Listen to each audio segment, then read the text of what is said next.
Welcome to the Arabesque Sewing Studio. Now in this video I'm going to introduce you to bias binding. So by the end of this video you should be able to identify what bias is and how to find it on your fabric, how to cut strips of bias binding, and finally how to sew them together and make two different sorts of bias binding that you can use for different applications. Now, if you love educational sewing videos that help you grow in your skills and confidence as a sewist, I'd love you to give this video a like and hit that subscribe button.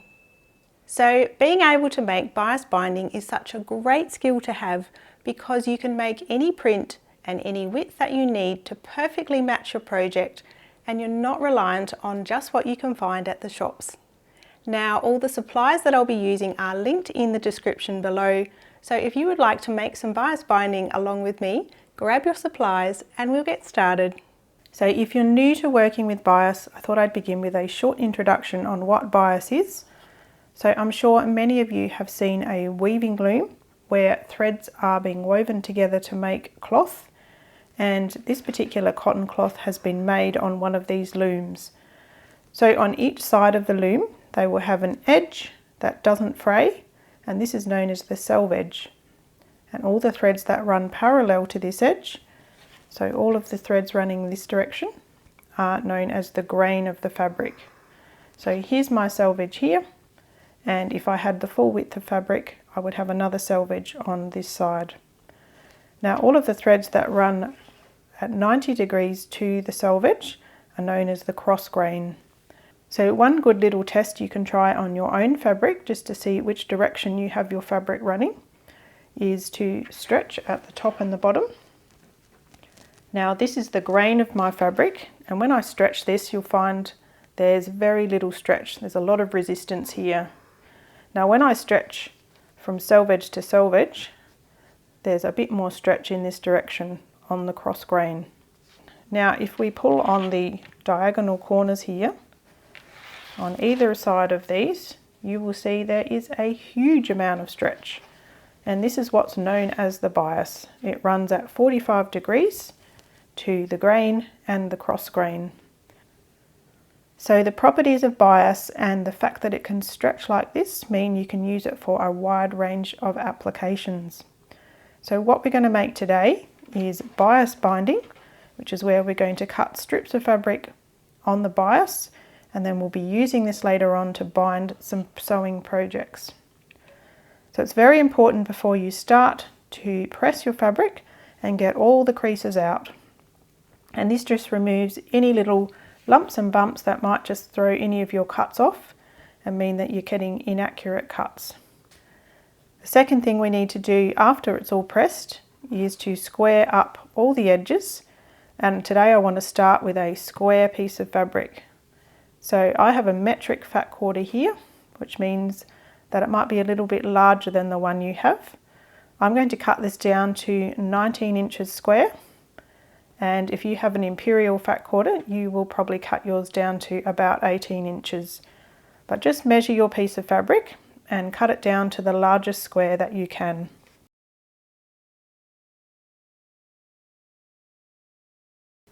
Now the reason that we need to square everything up is because we're going to be cutting this into strips in a minute and then joining those strips back together, and we want to make sure that everything is going to be as accurate as possible, so we need all of these edges nice and straight.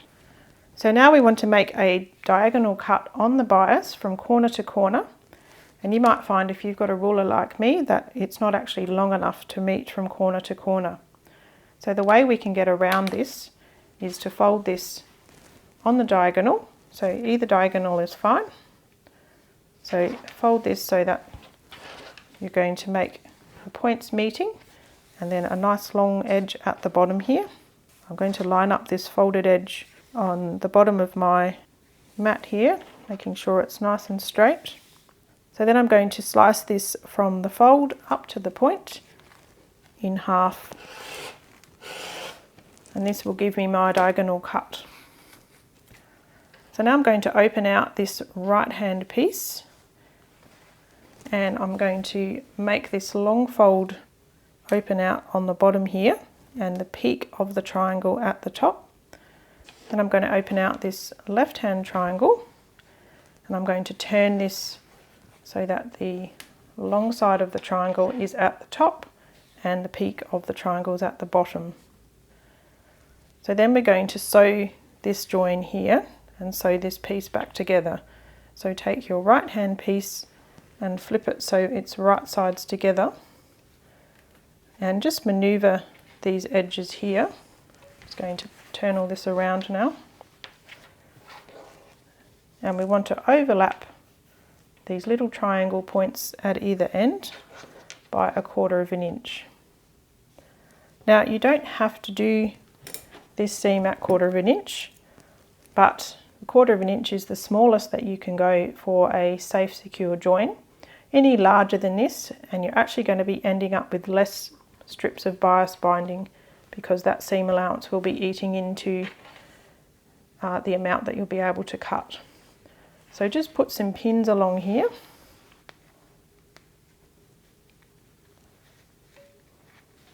So now we can take this to the sewing machine, and we're going to stitch along these raw edges. So from where these intersect at the point at the top, all the way down to where these two pieces intersect at the point at the bottom.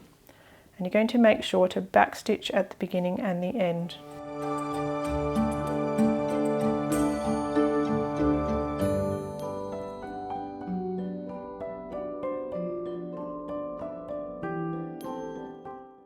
So now I've got this stitched together, I'm going to go and trim off these protruding corners level with each end.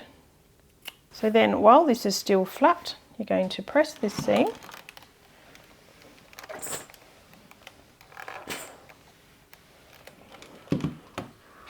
and then I'm going to press this seam open. So open it all out. I like to get my fingers in there first and just give it a bit of a finger press.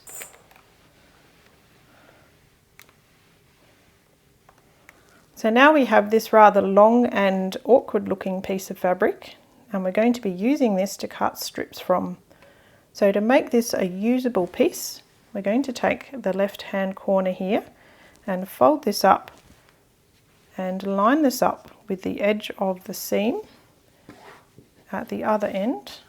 Just smooth everything out so that these edges are meeting. Make it as smooth as I can. And I'm going to grab this right hand point and bring this over to the top end of the seam and align all this nice and straight. Get my edges as straight as I can.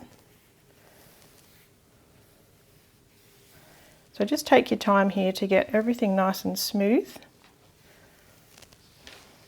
Then I'm going to turn this piece 90 degrees.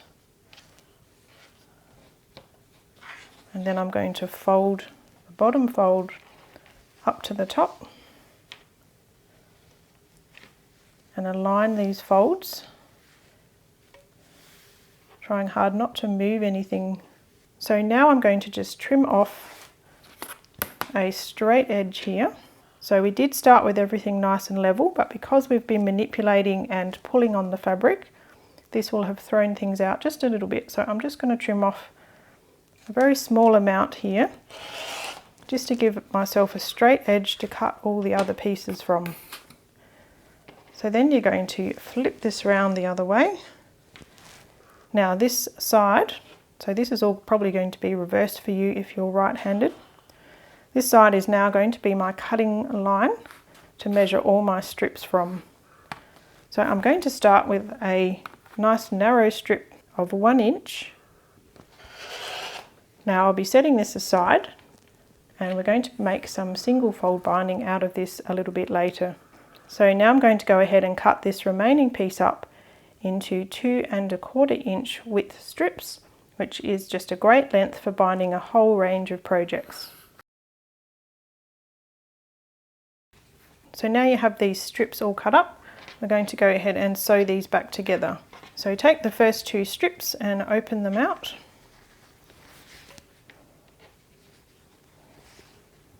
So what we're wanting here is for each of these diagonals to be going in opposing directions.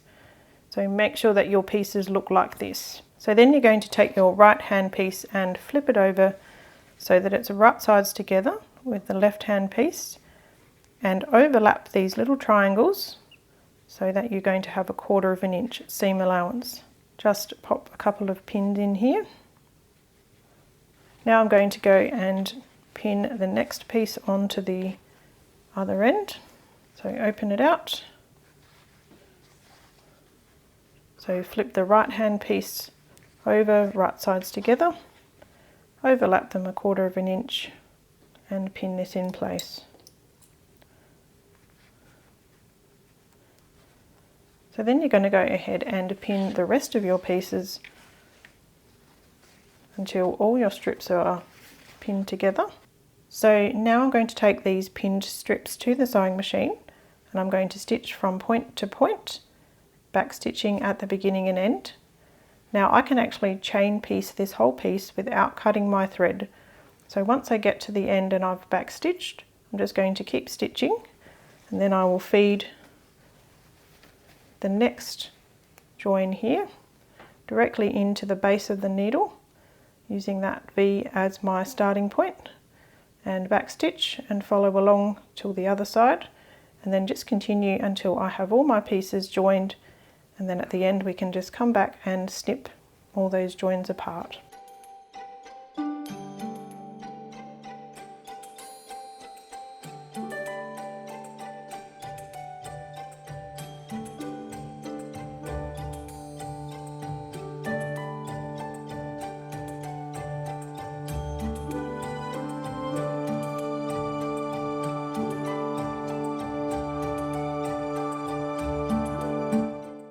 So now we have this strip joined, we're going to go and trim off all these protruding corners, level with the edge of the binding.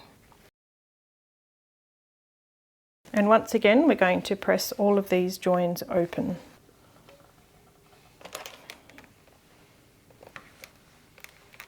So now all of this strip is sewn together and pressed.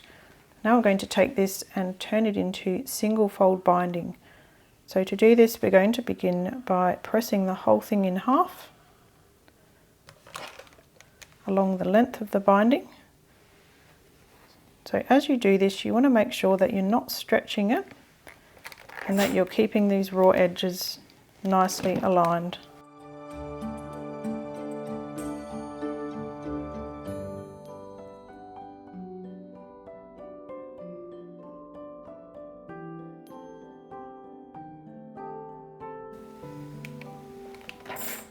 So once you have this whole strip pressed in half, you can just take it and roll it up and set it aside for later. Now what's exciting about being able to make this is I have made over 3 yards of bias binding, all from this single fat quarter, and I've still got this strip here that I'm going to be making some single fold binding from. So that is an impressive amount of binding that you can make from a fat quarter. So open out your remaining strip of binding, and I'm going to be making some single fold binding here that is going to finish at 1/2 inch wide. So my favourite way to do this is using a bias tape maker. So this is a really handy little device that you feed the strip through, and it will fold the edges over for you. So just grab the little awl that comes with your kit and start feeding your strip down through this point. Now if you've got a point on here, it might come through all by itself, but if it's not coming through, you can put your pointy awl in here and just help it along through that little slit. So you'll notice as this starts to come out the other end that the ends are being folded over, and what I'm after here is for these folds to be equal, so that these raw edges are down the center of the strip. So then you're going to grab your iron and just pull back gently on the little contraption here, and make sure that this is feeding in evenly in the back end, staying nice and straight. And every now and again just pull your iron back and have a little look at what you've pressed, and just check that everything's looking nice and even. So then just work your way along the length of the strip here until you've got it all nicely pressed. So one really cool application for single fold binding like I've made here is you can turn it into fusible bias binding by adding some hemming tape. So I've got some 1/4 inch fusible steamer seam here. I'm just going to cut a little section of this binding off, and then I'm going to just cut a little section of the tape here. So this is double-sided, so it's sticky on one side and it's got paper tape over the other. And I'm going to be sticking this over the raw edges of this binding that I've just pressed. Then take your iron and just set that in place. So then you can just peel off this paper tape and you're left with the sticky back that you can then apply to other projects. So this is really great for projects like the Smart Sofa Station, where we use single fold binding along the top of that. So I hope that you've enjoyed this introduction to bias binding and how we make it, join it together, and then how we make double fold binding and single fold binding.